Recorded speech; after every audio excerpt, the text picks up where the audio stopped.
رات میں ضرورت پڑے آواز دینا میں حاضر ہو جاؤں گا۔ المختصر بیوی انتظار کرتی رہی، اب آئے گا میرا شوہر، اب آئے گا میرا شوہر۔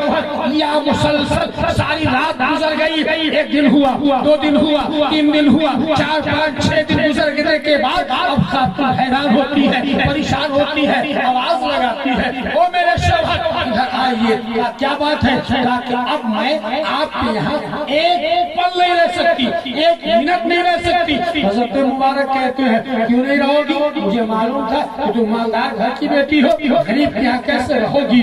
ایسی کوئی بات نہیں ہے۔ پھر بات کیا ہے؟ کیا مجھے جانے دیا جائے؟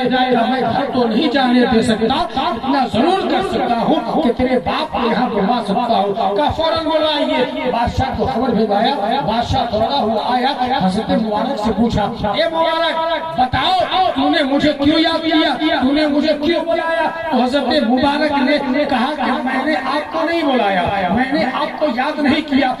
پھر کس نے یاد کیا؟ کہ آپ کی بیٹی آپ سے ملنا چاہتی ہے، آپ کی بیٹی آپ سے ملاقات کرنا چاہتی ہے۔ بادشاہ گیا اور بیٹی کے قریب پہنچتا ہے، بیٹی باہوں سے لگتی ہے اور رونے لگتی ہے اور کہتی ہے بابا 6 دن گزر گئے لیکن اب تک میرا شوہر نہ مجھ سے ملاقات کیا ہے، نہ کوئی بات ہوئی ہے، شادی کے فرائض انجام دیے ہیں، اب میں اس گھر میں رہنا نہیں چاہتی۔ حضرت مبارک پہ بادشاہ کو غصہ آیا، مبارک ادھر آؤ، کیا بات ہے؟ کہا کہ 6 دن ہو گئے تو نے بیوی سے ملاقات کیوں نہیں کیا؟ 6 دن ہو گئے تو نے ملاقات کیوں نہیں کیا؟